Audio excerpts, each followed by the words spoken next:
Hello, everyone. It's your girl, Columbia. How are you? I'm fine. Let's get into it. So, I have been trying for days to make this fucking video about punching Richard Spencer in the face, and I haven't been able to do it. I don't know why.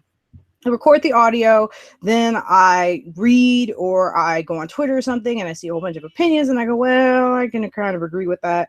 And then I get really caught up in the idea. It's really kind of become this giant debate about, is it okay to punch Nazis in their face? And at first I was like, well, yeah. And then I was like, well, nah. So let's get into it. One of the reasons this is a conflicted view is because I feel like if you're going to advocate, or at the very least publish views that advocate for things like genocide, or if you're promoting Nazism, I'm not going to personally harm you. Hold on, that's a lie. If I find you, I would personally harm you because you are advocating violence. And in the case of Richard Spencer, a blog that he was involved with published a story about, I think who wrote the story? I forget who wrote the story, but who wrote the story? Who wrote the article? But the article was about whether Black people deserve to continue to live, right? And when you're talking about a person who is happy about the quote de-Judification of the Holocaust, who is who thinks that, oh God, what's his name? Who thinks that Dylan Roof's points of view had merit, then it's very difficult to feel like that person deserves personal safety, right? Because they're advocating violating someone else's personal safety. And so I don't know exactly how I feel right now, because part of me feels like punch this nigga in the face every time he leaves the house, and then part of me feels like, nah, we can't do that. So in terms of feeling like, yeah, we should punch him in the face, I feel like, yeah, I would personally harm him if I saw him. I don't give a damn what the repercussions and consequences are. You want to play the Game of Thrones, you put your life on the line. And politics is still the Game of Thrones, right? Perhaps we're not trying to be king or kingmaker, but we are playing a game in which we play with our lives. Right? We all have policy positions. We all have beliefs. We all have ideals. We all have things we want to see put into action. And if we if we use violence, or we begin to use violence, or advocate for violence as a policy position, then you are, God, I should just stop this. No. I'm confused. Right? And I want that to come through. I'm fucking confused. I don't know whether it's right or it isn't right. I know that I would personally harm this motherfucker. I know that I would personally harm a fascist, but I also know that it's wrong to threaten people. I know that it's wrong to harm people, but I also know that it's wrong for us on the left, far and center, to climb down off of our moral high horse. But part of me feels like, I'm not going to fucking sit here and I'm not going to sit here and say, you should commit violence against Richard Spencer. You shouldn't. But I'm not going to sit here and pretend like I didn't watch him get punched in the face 50 times and be super jazzed about it. I'm not going to sit here and pretend like I wouldn't try to harm him if I saw him. Point blank. Because he advocates for a position that is fundamentally violent. He advocates for a position that is very far to the right, and is so far to the right that it's authoritarian, that it is ethnocentric, that it is equivalent to, even if it is not exactly, fascism. But at the same time, there's the contingency of people who have been saying, people that I respect, like Dan Carlin, who have been saying, I think we can win the war of words. We don't have to punch people in the face. Jonathan Pye, who said, we shouldn't be burning down universities. We're not them, X, Y, and Z. Where that helps us to lose the war of words. And I feel like that too. I feel like, yeah, I feel like, okay, yeah, if you do extreme acts, that's going to diminish people's ability to, that's going to diminish our ability to ride the moral high horse. That's going to diminish what we are advocating for. But at the same time, I feel like, fuck that, right? Like, I don't give a damn. We've ridden the moral high horse for what? 50 years, and what has it gained us? But I understand that there's so many different points of view out there, and I just don't quite know how I feel. Sometimes I feel like punch this motherfucker in his face, and then sometimes I feel like don't punch this motherfucker in his face. And it's a very conflicted place to be, because I don't want violence committed against me or my family members or the people that I care about or my friends or my, internet buddies. But at the same time, I feel like, fuck it. And I just don't know what to do. I've been reading this book, I think it's by Paul W. Hayes, called Fascism. And it's basically kind of an outline of fascist political theory. And I've been trying to reconcile what fascism was with what the far right is today. And it's been interesting because you can see the shades of fascism in the alt-right. You can certainly see the ethnocentrism and the ethnopolitics that fascism helped to promote. But you also see where the two divert. You can see where the alt-right would not be for a totalitarian state. Many people that I've seen on the alt-right, or at least on the right now, are in some way either anarchist or anti-statist. And so they wouldn't want an all-encompassing state necessarily. So forgive me, one viewer, I don't have the chat on, so I'm going to go and see if I can get the chat up so I can see if anyone's talking to me. Y'all, that's your boy. I have the screen share on, so give me a second. But I feel like at the same time, which window is it sharing, by the way? Okay, good. But I feel like no matter what happens, if you advocate for a violent position, people may commit violence against you. And we all play this game with our lives. You know what I'm saying? I knew what I wanted to say 2 hours ago, and now I have no idea what the fuck I'm trying to say. And I'm just like, ugh, stop talking in this live stream, bitch. You don't even know what you're talking about. Nah, nah, nah, nah, nah, nah, nah. Make them say, nah, nah, nah, nah. Just like I'm done. I don't know. I'm so conflicted. And I'm always going to feel like, regardless of what happens, people should get smashed in their face if they want to advocate for violent positions. But at the same time, you feel like, well, does that empower their positions in any way? Okay, we got the chat up. So if you want to talk to me, talk to me. Does that empower their position? Who knows? I don't know. What I do know is that I am conflicted. And where I had a straight up point of view that was punch this nigga in the face, punch all these niggas in the face, now I just feel like, not so much. I think it's both. I think that's where the conflict comes in. I think it's both. I think it's, yeah, there's always going to be a faction of people who are going to use violence, and I'm not necessarily going to condemn them because just based on what kind of violence they commit. But at the same, because it's not like you died, dude. You didn't get stabbed. You didn't get fucking murked in these streets. You didn't get fucking shot at. You got punched in your face. So I'm not going to sit here and pretend like something so terrible happened to you. But at the same time, I think that there has to be a larger contingency of people who are against violence and who are willing to condemn that violence, because one feeds the other. If I'm an advocate I would go, you know, let's say at UC Berkeley, I would say, listen, don't let Milo speak here. Don't let people like Richard Spencer speak here, because the violent contingent of the movement will act.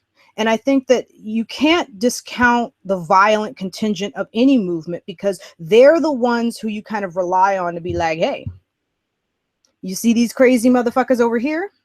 They're going to start tearing things to the ever-loving ground if you don't listen to us our more moderate voices.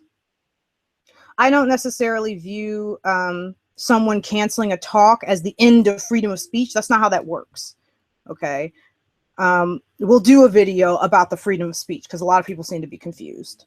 But regardless, I think that we can both win the war of words and have people punching people in the face. Because I didn't direct dude to punch anybody in the face, and I'm not saying anybody should punch anybody in the face necessarily, but I am saying that if you advocate for violence, you will have violence committed against you.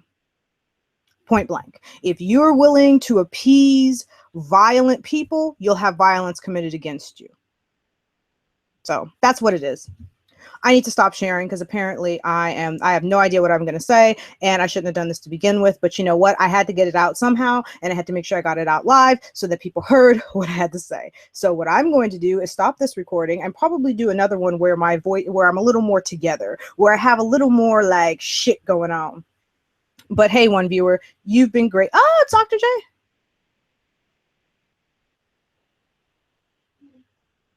I would agree with that. Dr. J says, engaging with them on equal ground in a debate legitimizes them, but I'd argue that punching them in some way is in some way an argument and also legitimizes them. I would agree, right? There's legitimate, they are being legitimized either way, right? But we can't, but can we engage with the, should we even engage with it? Should we pretend like it's not happening, or should we attempt to engage with what's what's happening, right? And that's what's difficult for me, is trying to figure out, should I even engage with these people, or should I just be like, you know what, you say what you say, you do what you do, I'm over here, I'm saying what I say, I do what I do. I wouldn't want anyone to punch me for believing what I believe, because in some ways that would make me feel like, yeah, obviously what I believe is in some way incendiary and in some way right enough that someone doesn't need to fight, that someone feels like they need to fight me, as opposed to actually like engaging with me using their arguments and their words. But at the same time, you, like I said, if you want to advocate for violence as a policy position, and you want to use a person like Dylan Roof as a jump off for your political views, and you want to in some ways legitimize his political views, then you have to face the consequences. And part of those consequences are potentially our violence. Sorry, like, you're not going to be, and even if they aren't, there are plenty of times when people who aren't advocating for violence, who aren't using violence, or who don't use violence, or who don't believe in violence as a policy position, are attacked too.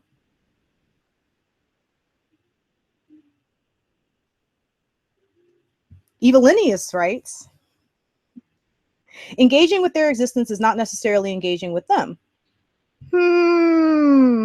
True. You can talk about the rise in the alternative right, which I'm willing to call them, and not talk about any specific person in general, and not any specific person. But in order to make the comparisons in things like rhetoric, in order to do the things that are going to in order to make specific examples, you've got to engage with their existence, right? You've got to engage with it, and I can understand that. You can't, I can talk about the alt-right and not talk about them, but at the same time, if I want to use specific examples, I have to engage, in some ways I have to engage with them. I have to engage with their point of view. And even if I'm only debating a video of theirs or things that they've said, you know, in a blog, in some way, I'm still engaging with them. Dr. J writes, I don't believe that their position is based on facts or reason, but instead anger and hate, which is why fascism only gains traction in a culturally or socially strained times. But if you agree with them, you can convince people on the edge to not, or on the edge to not, or are slightly sympathetic with the alt-right to avoid going further down the rabbit hole. Agreed. There has to be some engagement there. To grab people who might have these views, who might be on the cusp of these views, to try to get them to, and to try to get them to understand that, okay, this is what they advocate, this is what we advocate, and this is why I think that what we advocate is better, right? Evelinius writes in response, and forgive me if I'm not pronouncing your name right, you can talk about them, but not to them. True, but at some point, if you are going to engage them specifically, you have got to talk to them, in effect, right? And I'm not trying to reach Richard Spencer. I don't give a fuck about Richard Spencer, but a young person who might be 15 or 16 or 17 or 20 or whatever, who may not understand or may see the alt-right as something countercultural that they want to be a part of. I want to reach them to say, hey, listen, this is what some of these people actually believe. Right. And I know that, like I said, it's a difficult issue, and I'm still kind of formulating things in my mind, and I'm all over the place with it. One minute, you know, people are fascist, and the next minute I want to, you know, go and have some ice cream and play video games. Like, part of me doesn't even want to engage the fray at all. Just want to make videos about Game of Thrones. But I understand that there are people who are on the cusp, and those people, they need to be engaged, right? And they may already, and the people who are on the cusp may already hold some of those views. It does, Evelinius. Evelinius writes, agreed, it depends on the exact case. It does. And that's why it's so, like, crazy making to talk about for me, because it's an individual thing on an individual basis, and I can generalize, you know, I can easily fall into that thing where I'm saying everybody, but really it's not everybody. And Evelinius writes, and the exact person. Yep. So I'm making this too, like I said, I'm making this video not as a person who fully has a point and this is my point and this is how it should be, but as a person who is now very confused about where I am and where I stand in this. And I think that's okay. I think that we're all, you know, so used to, this is what you should believe, this is what I believe, X, Y, and Z, that you never get to see, not never, but you certainly don't often get to see a YouTuber struggling with a view, right? Should I believe this? Should I believe that? Where should I stand, right? Because I have views that I agree with these views and I agree with other views. So like I've said, just to reiterate, I partially feel like, okay, you advocate for violence, violence is going to be committed against you, but I also feel like punching people in the face may not be the best course of action, right? And I've seen people I fuck with on YouTube, people I fuck with on the internet who have said, hey, punch these Nazis. But I've also seen other people that I respect say, no, we can win the war of words. And I feel both ways. I feel like, you know, when you read an article that is someone advocating for a genocide against you as a Black person, you feel like, I mean, not you personally, I felt like, nah, punch these motherfuckers. I don't give a fuck. Punch these motherfuckers. But because no one's going to harm me or my family or my friends or the people I care about, you start playing that Game of Thrones with me, you're going to find out who Cersei Lannister is really, really quick. But I know I can win the war of ideas. So Dr. J writes, I don't believe that I don't believe that the old left idea of not engaging with them because of it legitimizes them doesn't work anymore, because the internet democratizes the means of communication, allowing them to spread. I could tend to agree with that, right? The internet has created a situation where fringe views that we would recognize as fringe in nearly any other time period are bubbling to the surface, if you will. And that's both on the left and the right. Okay, more people are identifying with views like anarcho-communism or social anarchism or communism and socialism than probably did in the height of the height of the Communist Party or the socialist parties in the 20s and 30s in this country. So if that's happening on the left, it's certainly happening on the right. With the rise of the alt-right, you've got many more people who are discovering things like fascism or very, very right-wing ideologies and views. Evelinius writes, I don't trust Spencer to say anything in good faith to me, so I would ignore him or only hold him up as a bad example. If somebody to the right of me seems to be at least sincere, it's a different matter. This is true, right? I agree with that wholeheartedly. He seems disingenuous. He seems like the type of person who is a relatively intelligent but college-educated guy who's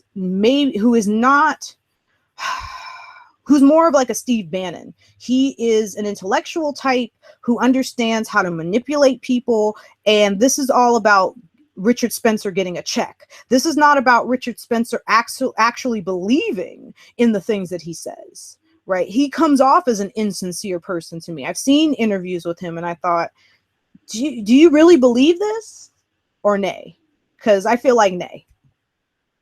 I would like to engage with right-wingers.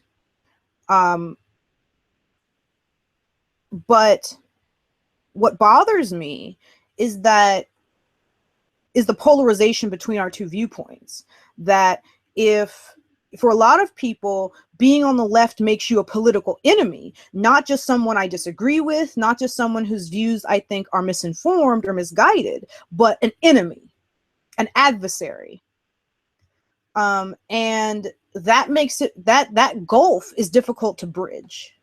When someone is calling you their enemy, it's very difficult for you to bridge that political divide, I think. But I'm new at this, so I don't really have any like enemies yet. I'm sure when that comes about, I'll be engaging with right-wingers all the time. Okay, Evelinius writes, as for punching Nazis murdered dozens in my family. I won't take pity on anyone who sympathizes with them if they get punched, but I am against punching them if it isn't necessary. I like that view. I've not suffered, and let me just say I'm sorry that people have been murdered by Nazis in your family. That's a horrible thing. I feel like, let me tell a little personal anecdote. My grandfather's mother, my great-grandmother, was accosted by some Ku Klux Klansmen. And my grandfather killed them. He may have only killed one or two of them.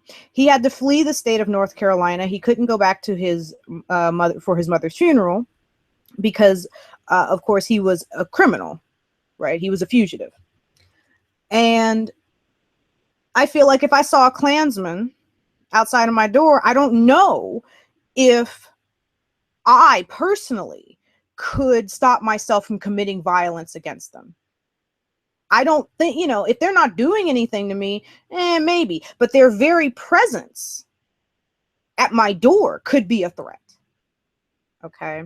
So I hope that kind of clears it up. I am not a person who is naive about the role of violence in politics.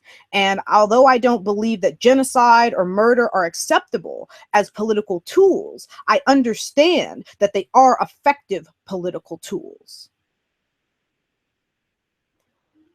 Dr. J writes, I don't know about Spencer, but Milo Yiannopoulos, or however it's spelled, is absolutely insincere, and he's just doing it because it gets him attention. And coins, baby. Don't forget about them coins.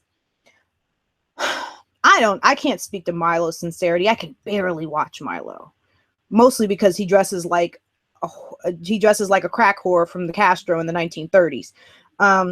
Milo needs a stylist. Like, I don't know who is dressing him, but boo boo, you ain't that cute. Stop it. But to be a bit more serious about the matter, I don't fuck with Milo. He has very toxic views, and I always got the sense from him that he was another one of these people who's well educated, who knows better. Right? You don't have to be well educated to know better. You can be a fucking high school dropout. You can be a middle school dropout and know better. Right? But this is a person who is by all the technical standards a part of the elite, but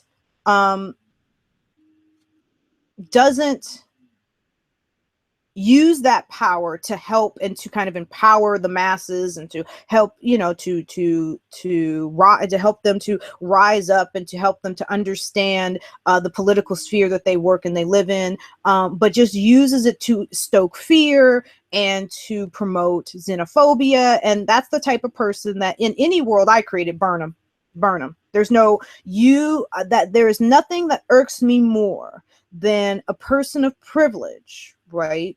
Be it white privilege, be it educational privilege, be it socioeconomic privilege, who doesn't attempt in some way to use that privilege to help the everyday Joe and the guy who's below the everyday Joe. And Milo is one of those people. And like I said, I'm not going to sit here and pretend like Milo, and if you guys don't know, UC Berkeley is not that far from me.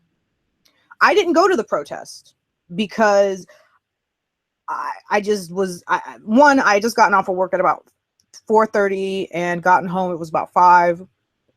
And when I looked up, it was right about 5:30 once I got the dog fed and everything else. And so I was just like, I'm not going to make it.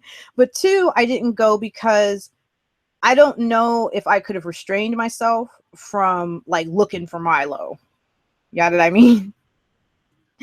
And I sort of knew in my heart of hearts it was going to turn into something bad.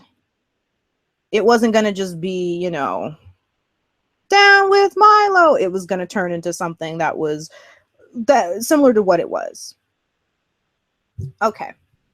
But I think if they come back to UCB, I will protest.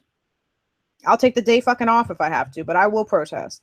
I will not allow people with such vitriolic bullshit views to use my father's alma mater as a platform to espouse those views.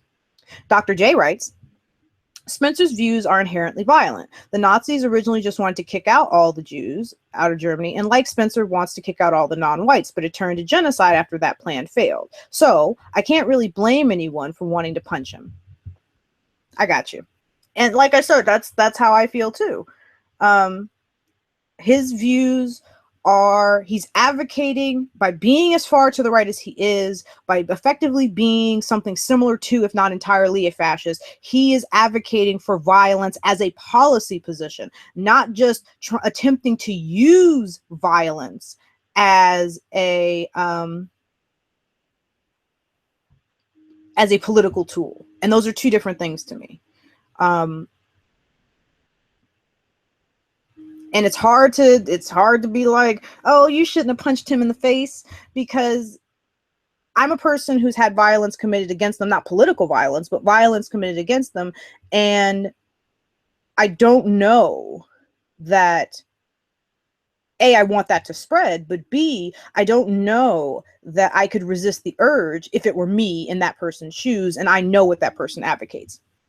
Evelinius writes, I've heard that the protest in Berkeley got out of hand. I've heard that from sources that I wouldn't trust to tell the truth about the color of the sky. Do you know anything about it? I know that it actually did get out of hand. I know that right next, I don't think it was Zellerbach Hall, but right next to the hall in which he was supposed to speak, many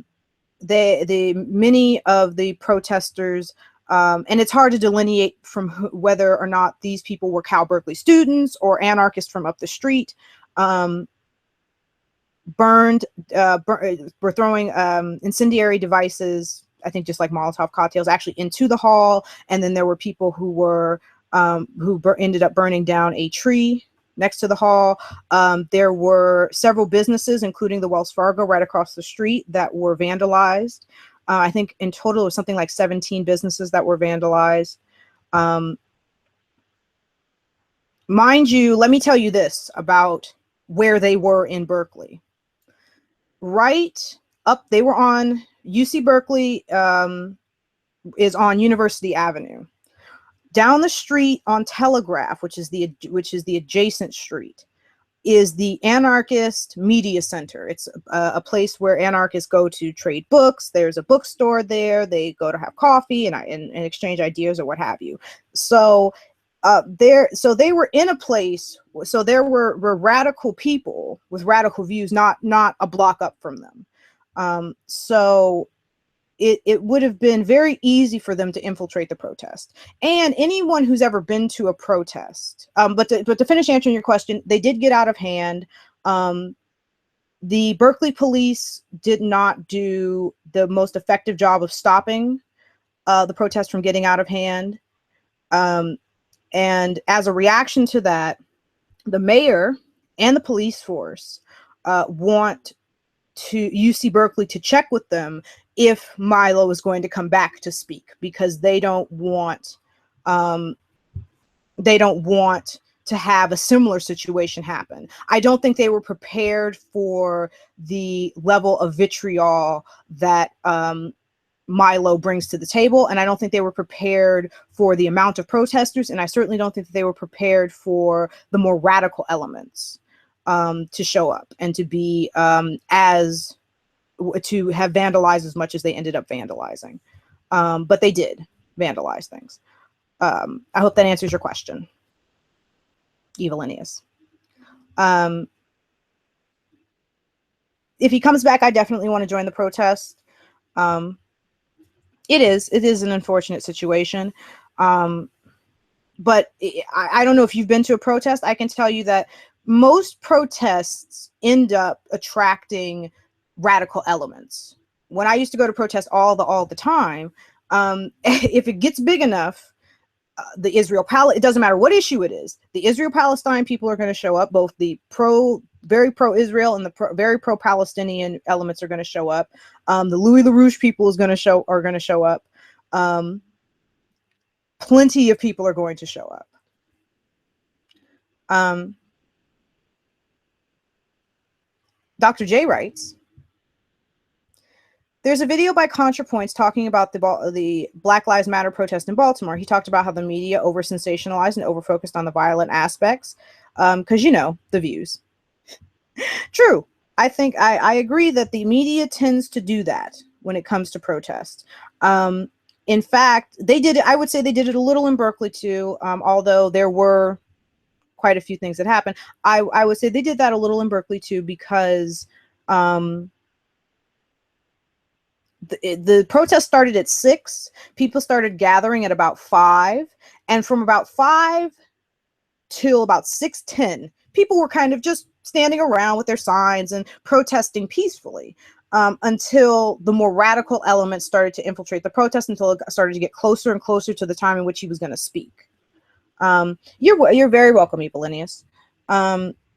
So I think that particularly media that was more to the right tended to, of course, tended to focus more on the violent aspects. But there was a good chunk of time where it was a relatively peaceful protest. You know, and Dr. J writes, it wouldn't surprise me if the media is doing a similar thing with the Trump protests, the anti-Trump protests. Yeah. Even though I would say many of the anti-Trump protests have, from what I have seen, and I'm not the end all and be all here, have gone off relatively well. There hasn't been a lot of violence or vandalism. I often think too, that how out of control a protest gets can sometimes be attributed a little more to the organizers. I've been to, like I said, at least 4 or 5 protests in my tiny little life, and I know well enough to know that good organizers tend to be very present, and so they'll scream out, hey, don't go over there, don't go near the banks, walk on the sidewalk. Excuse me. Obey the officer, blah blah blah blah. I think that in Berkeley, like I said, the protest got out of hand. One, because an element that the organizers and the campus thought either wasn't going to show up or wasn't going to show up in force ended up showing up. Yeah, it wouldn't surprise me. Okay. You know, guys, I really got to learn to turn these damn desktop notifications off, because I'm like a cat. I see something shining at me and I'm like, what, where? Like a cat in a meme. Where was I? I wouldn't be surprised if the media did sensationalize the violence at an anti-Trump protest or even at a pro-Trump protest, because that's the hook to get people watching. That's how you keep people interested. You know, I ain't got nothing to keep people interested but my cutesiness, and I ain't even on camera. I love him, but I don't care. I just got a notification, you know, liberal viewers is live with his show. And I'm like, so am I. Could you fuck the fuck off, please? I love him, but fuck off. Anyway, so one day I'll get some guests, guys. I'll get some people I know to come here and hang out with us. But I did want to just kind of ramble about that a little bit. I'm glad. Thank you, Eva Linnaeus and Dr. J. You've made this so much better. I'm probably just going to cut the part out before you guys got here, because you've made this a much more enjoyable experience. So I want to thank you guys for being in the chat. You know, I don't tell people to like, comment, or subscribe, but you'll do that of your own volition. But if you'd like to, just go on and hit the button, because you know you want to hit that button. You know where to find me. Yes, I'm ending this. You know where to find me. I'm at Miss Megalodon on Twitter. Not Lummy, Cole Wilson on Facebook. And I'm on Tumblr at Our Lady Columbia. So it's been real, guys. Good night, good morning, good afternoon to you. You're welcome, Dr. J. Dr. J writes as the final comment, it's all good. Thanks for the content. You're welcome, Dr. J. All right. Do what you got to do. I'm going to go, okay, like I'm trying to find out where I'm trying to end this. And it's like, where's my window? Where can I end this from? Come on, bruh. Do what you got to do. Peace.